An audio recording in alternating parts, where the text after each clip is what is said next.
Hey guys, welcome to the Rex and Ben Tennis Show. This is our first episode, and we are extremely honored to have a very special guest, Mr. Tennis of Louisville, Mr. David English. You guys know him from the RTL. He runs his EPL, I believe, on Wednesday nights here at Springhurst. He's got an unbelievable tennis background, though, and his family, I'm telling you guys, his father, his uncle have done so many great things here in Louisville. And I think it'd be fascinating for you guys to hear just the facilities that his family's been involved with. David, what can you tell us about the facilities? Okay, well, as I've told everybody before, you can run, but you can't hide from your own gene pool. And my roots are extremely deep in my family in tennis, and so thus it is for me as well. And I like to joke with people saying that it's my third kid. So because I am so knee deep into tennis as a coach and as a league organizer, fundraiser. I mean, I'm all in. So, but as far as the facilities, my uncle SamEnglish, known as Mr. Tennis in the state of Kentucky, he and my father, and along with a couple other partners, started these facilities in the middle '60s. And they started with the Louisville Indoor Racket Club over on Westport Road is what they started. They eventually bubbled some courts there, and then indoor tennis was born in Louisville. They sold that, I believe, either to the Roof family or somebody else owned it, and then the Roof family have owned it ever since then. And then they built the tennis center at the zoo because my dad and my uncle ran the Louisville International Tennis Classic, which was an international clay court tournament that was a warm-up for the US Open back in the 70s. And for the first 4 years, they had the four Aussies, Newcomb, Labor, Roach, and Stolle. Wow. And which is, Arthur Ashe played in it, Jimmy Connors played in it, John McEnroe played in it. I mean, it was phenomenal. And I was born in 1972, so I don't remember much of this. Sure. And between my dad and my uncle, I'm the youngest of the six, so it's more so what I hear and kind of see, but not what I... Obviously, I'm older than David because I do remember this, and it was just amazing seeing these pros. I remember Manuel Orantes, he was with top 5 in the world, and just kind of, standing close to him, I just saw his forearm was huge. It's like twice as big as his other arm. His playing arm was twice as big as his off arm. It was as big as his leg. I mean, these guys were world-class athletes. They were amazing, and it just inspired a lot of people to play tennis, and that's where the public parks were packed all the time, and tennis was booming, and it was because of these early guys that made tennis so interesting, and they were so approachable. Yeah, very much so. And the tournament was in the first week of August. Well, I think 7 of the 10 years it rained. When's it ever rained in August? And it rained 7 of the 10 years. Well, they had built Mockingbird Valley Tennis Club, and those used to be 8 indoor clay courts. And everybody really doesn't realize that they were 8 indoor clay courts, and they were used a lot for the tournament. But when the tournament went away in 1980 because the US Open moved from Forest Hills on clay to Flushing Meadow on hard, there was no need for a prep tournament on clay. Thus, the Louisville Indoor Tennis, International Tennis Classic died, essentially. And so Dad ended up converting basically the back 4 courts of Mockingbird into an indoor soccer facility because my oldest brother was really good at soccer. And Dad heard about indoor soccer in St. Louis. He went to St. Louis and checked out the facilities, came back, and between courts 4 and 5 at Mockingbird, threw up a concrete block wall, and it took the back 4 courts, and indoor soccer was born in Louisville, which was pretty cool. We loved it. I mean, we had neighborhood games down there all the time since we knew the owner. But it was pretty cool. And then he sold that in 1985 to Chris Burkle, and Chris Burkle is the owner of Blair Wood and Louisville Tennis Center. And Chris ended up making it all soccer, and then it's been sold a couple times since then and evolved in what it is today.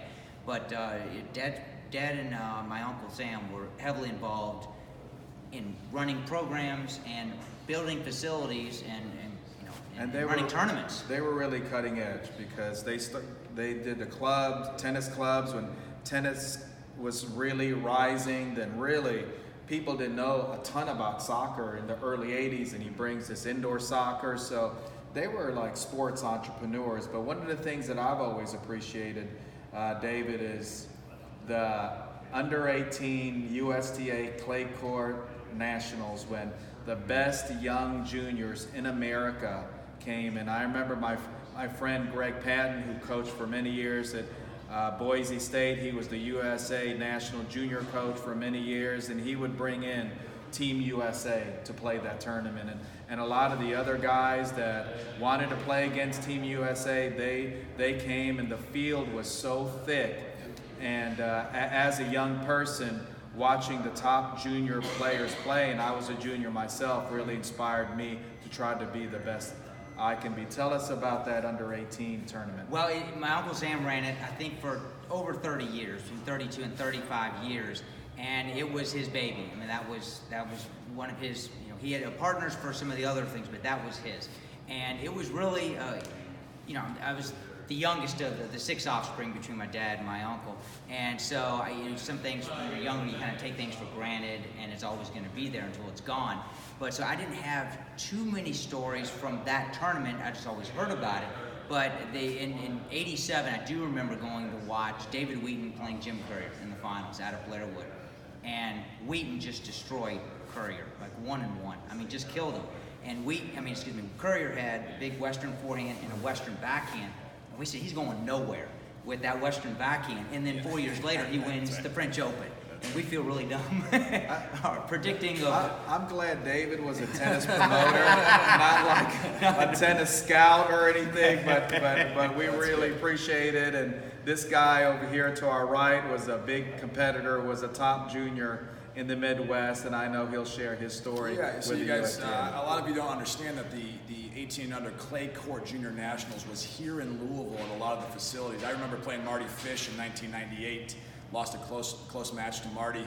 Obviously, he went on to be top 20 in the world. But the best juniors in this country, you guys, played here in Louisville for, you say 30 years? Is that what it was? Yeah, it was over 30 years. And I don't know exactly when it left, but they were here in Louisville playing at the multiple facilities around town.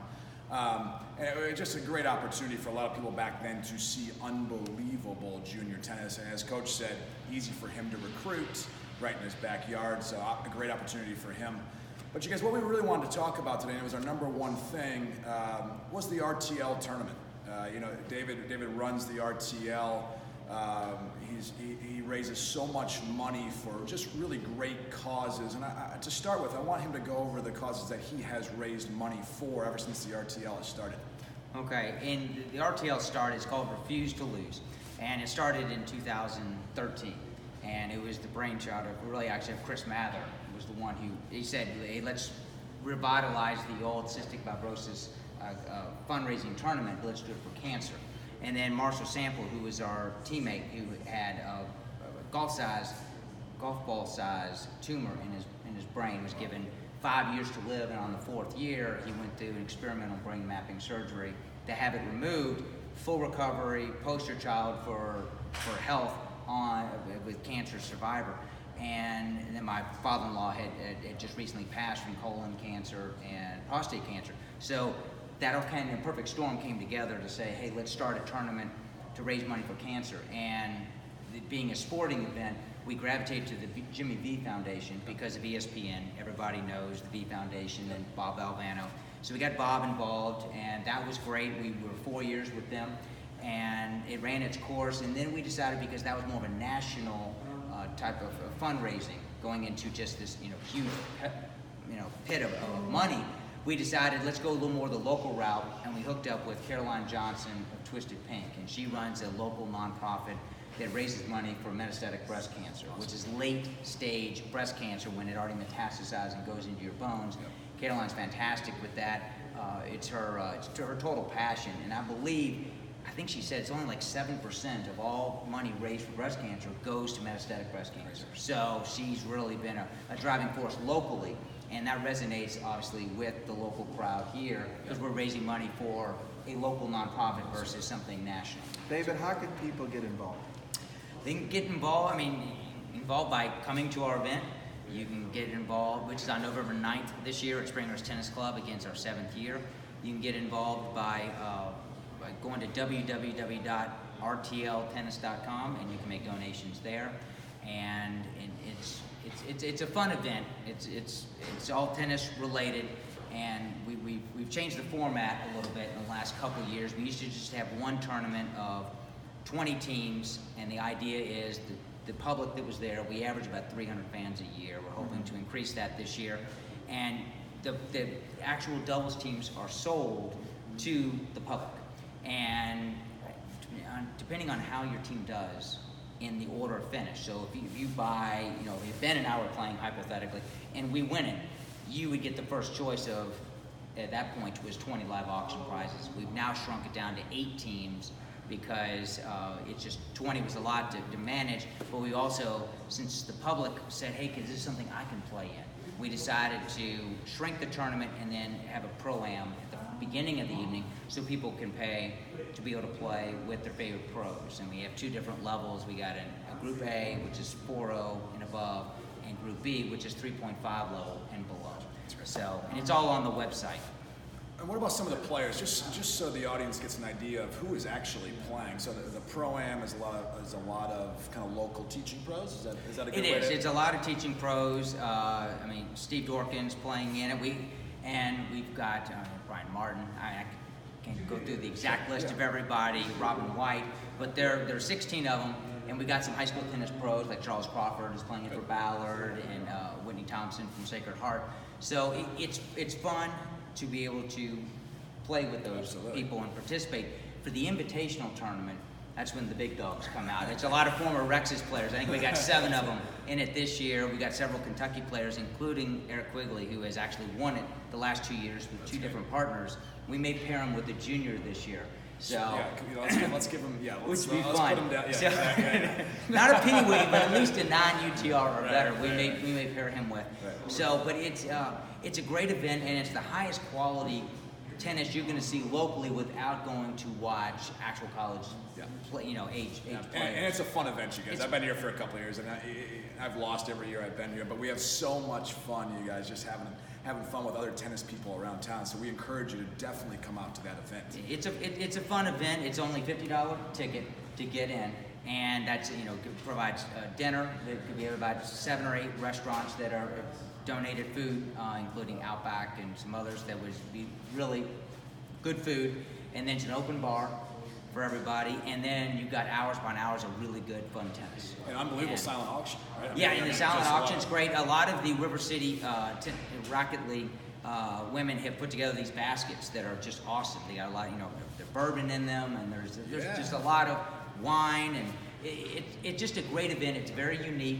It's hard to explain sometimes until you've come and participated, but it's a great weekend. The last thing I want to talk about, because I'm a teaching pro, I've been a tennis pro for 18 years, and this is a huge part for me, is what David has started here on Wednesday nights at Springhurst. He's bringing tennis people together, juniors, adults of all levels. I mean, a high level, but again, juniors and adults, he's bringing them together for an evening of tennis. And I do want him to talk about that here for about 30 seconds, if you would. Yeah, it's on Wednesday nights. I run 6 courts this session. I got 43 players for 24 spots because some players split and do every other week. But it ranges from 4-5 to 5-5 level tennis. And I've incorporated 7 of the top juniors in town to play in this. And it's a lot of Bo Bush and Michael Chow and Ty Bush and Eli Stevenson, Eli Wood. It's a lot of fun because not only are you bridging the gap of ages, but you're also of talent level in different styles. Yeah. Because kids learn so much from adults and playing against adults rather than just the bang bang bang tennis. And one of the Eli Wood, he's a sophomore in North Oldham. His favorite thing is to come and on Wednesday nights, watch it there and have an adult beverage and watch his son play against some of the best local talent. And it's a lot of fun to bring people together, and again, to different ages and at different talent levels and strengths, and it's just a great night of tennis. David English is still my friend, even though he's forgotten a decent little junior named Xavier in Karma in that. But also I do want to mention with his dad and Sam bringing in the clay courts. To me, one of the most memorable times was when Louisville player Michael Mather got to the semifinals and watching him round after round after round, and the city cheering him on, and a few years later he became my first All-American. So that was a great treat for me, and I hope this was a treat for you. This is our first trial rendition of the Rex and Ben show. We're doing the best we can to bring you great content. And this guy is great content right here. And we hope to see you for episode 2. Thank you.